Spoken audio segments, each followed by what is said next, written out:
udaju se i sad. 13, 14. Jer uglavnom devojke begaju.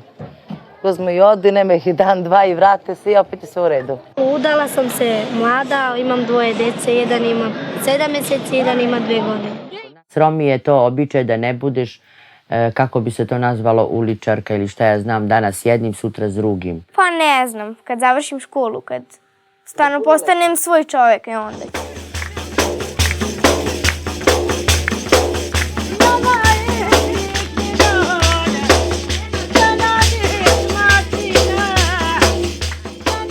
Romi sa Kosova, oni imaju problem oko dokumentacije, nabavke dokumenata, izvoda iz matične knjige rođenih, državljanstva, nezapošljavanja, stanovanja, znači razni su problemi, obrazovanja. Mi smo, nas 5 dece, ostali bez majke, isto tako, sami sa ocem smo živjeli, nismo, znači samo sam ja završila 8. ovi, nijedan nije završio ništa.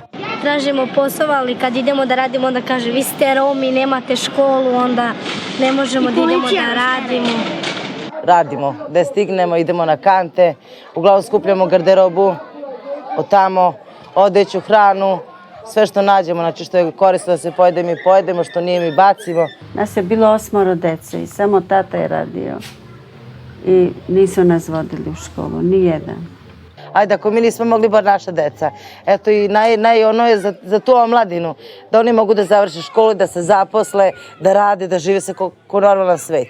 Kad idemo da prosimo, onda nam ne daju policija, onda hoće decu da nam uzme u dom, socijalno, nama neće da daju, onda nas mete u zatvor i onda još više nam pravi do siromaštva. Ono što bi ja savjetovala je da uče i da završe škole, jer samo tako možemo da uspemo, jer drugačije ne možemo nikako. Želim da imam svoju kuću, želim moja djeca da odrastu, da idu u školu, da imam svoje pare, da moju djecu samo održavam.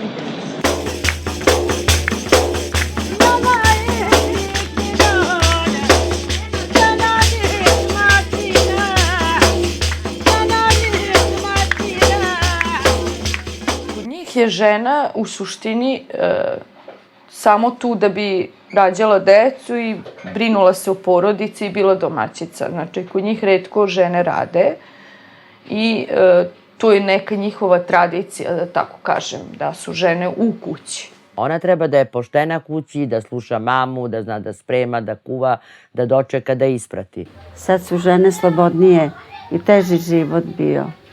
Kazan, pali vatru, korito, peri ručno i sve tako. Mesi, kuvaj.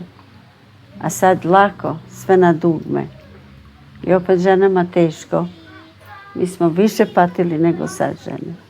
Za Romkinje je težak život i inače muževi se svađaju s njima, nemaju čega da žividu, prosidu nemaju, neki su ostavili decu u domove, vamo, tamo, onda su vidjedu, kurvaju se.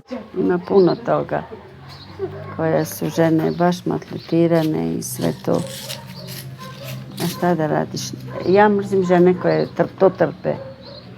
Pa što pa ima decu, ajde, ostavi decu. Mada je to stvarno teško ostaviti dete. Ali puno njih i ostavljaju.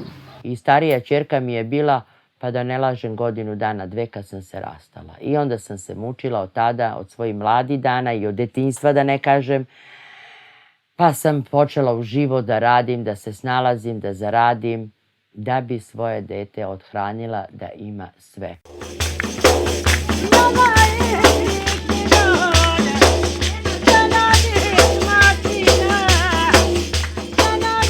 To je Udruženje Romkinja i ženski studij istraživanja iz Novog Sada koje vodi profesorica Svega Savić.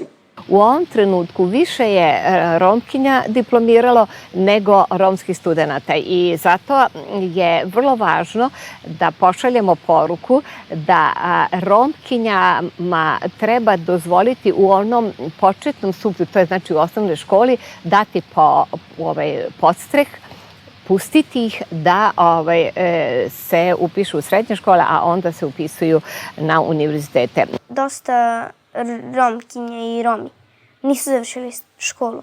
I ja hoću da pokažem tim Romima da to može, da je to lako. Na lak način može da se završi i hoću nešto da završim. Ako ne mogu, bar za nešto, znači neću da se mučim ko moja mama. Drugo što je važno da kažem, to je da su Romkinje veoma vitalne, veoma spretne.